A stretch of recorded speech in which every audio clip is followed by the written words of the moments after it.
say it's supposed to rain all week. Maybe it's good timing. They said I should get that ribbon thing tomorrow. I don't know what time, but I think I will try to fix it myself, and yes, I will record it regardless of what happens. The heck? This literally just fell from the sky. What was new today? I guess another incident of drones in airports, as they say. This one says, Budapest airport suspends flights for second consecutive day over drone activity. And as it says here, Budapest airport has temporarily suspended flights for a second consecutive day after a drone was spotted flying nearby. A tweet from the airport on Tuesday evening said flights in and out of Liszt-Ferenc International Airport would be suspended, quote, due to drone detection. It comes less than 24 hours after air traffic control was forced to close airspace around the Hungarian capital for nearly half an hour after a similar incident. And I guess the comment over this was kind of interesting because it says here, in a statement to Facebook, Hungar Control said the drone activity was, quote, not funny. It added 5 aircraft and thousands of passengers on them couldn't land because they were flying over the runways again, and Liszt-Ferenc International Airport had to be closed. And it says one passenger tweeted about his boredom from his aircraft, saying, quote, "Did you find the drone?" He asked the airport, "We are bored in the plane." That comment made me wonder, one, was there actually physically a drone there? Like 100% people could say, yep, there it is. And if so, again, why can't you just take the thing down so easily? Even if you want to do something kind of like that other story with that ramming type of drone, you can probably just so easily take it down too. It makes you wonder why it's so complicated in that case. I mean, it's still dumb to fly in an airport like that if that's the case, but again, it just seems there's so many ways to deal with it. One interesting story I read today relates to the game company Blizzard, who's well known for making a lot of popular video games, especially esport games nowadays, where a lot of players compete against each other for large prizes and all that. And it relates to how one of the players essentially was pro-liberation in Hong Kong, as you guys may know what's happening over there right now with all the politics and all that. Like this one says, Hong Kong player Blitzchung calls for liberation of his country in post-game interview. So essentially, this guy is basically really popular, obviously, like within the competition realm. And when he was basically interviewed, it says here, he said, "Liberate Hong Kong, revolution of our age." And because of that, basically the company took him away from the competition, saying, okay, that's enough, for example. And they basically said you're gonna lose like his purse, for example, like the prizes, and you won't be able to participate in the event. So basically when he said that, apparently they cut the stream and the company didn't want to be associated with people that made, I guess, statements or political opinions like that, if you want to say.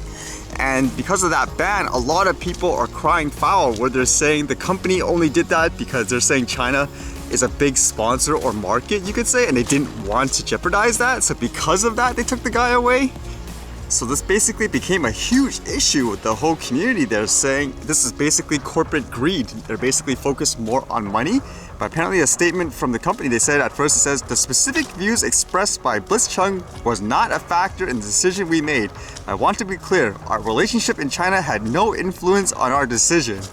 So you would assume in that case, just one of those, okay, just one of that neutral stuff, politically speaking. They don't want to be involved with it, so, you know, be done with it. But apparently people translated what they wrote in China about this event, and it was a completely different story. It says, we express our strong indignation or resentment and condemnation of the events that occurred in the Hearthstone Asia Pacific competition last weekend and absolutely oppose the dissemination of personal political ideas during any events. The players involved will be banned and the commentators involved will be immediately terminated from any official business. Also, we will protect our national dignity. And then another translation from one of the official related accounts of the company, it says here, the Hearthstone's official statement, we are very angered and disappointed at what happened at the event last weekend and highly object the expression of personal political beliefs in any of our events. As always, we will defend the pride and dignity of China at all costs.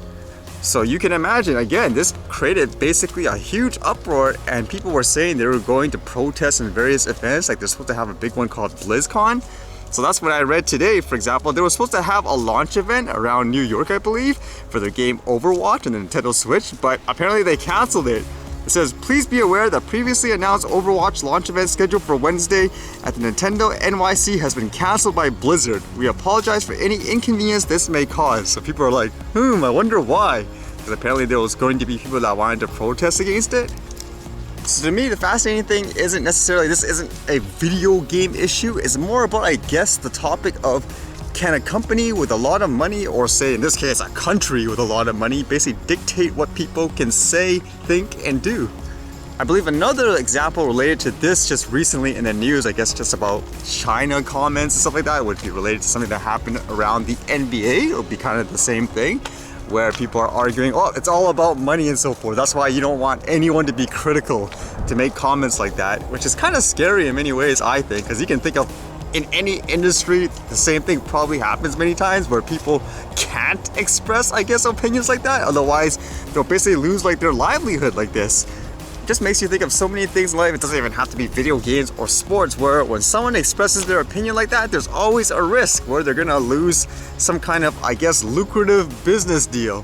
That's why so many times you see people, even though they disagree with something like that, they're not gonna say anything because they don't want to jeopardize their business opportunities and all that. They basically let someone else do it while they just capitalize on it financially, which is a little unfortunate, but I guess in some ways you can't really blame them. Like, how are you gonna fight that much money, I guess you could say?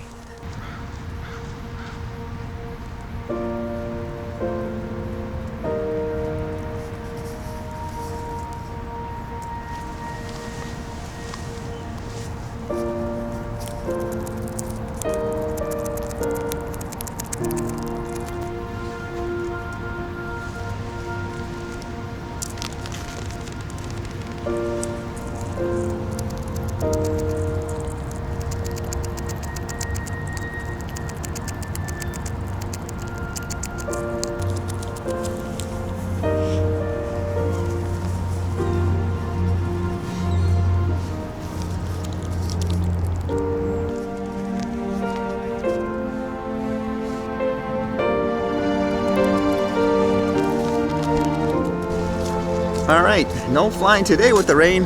I guess it's time for the archive.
Alright, see you guys later.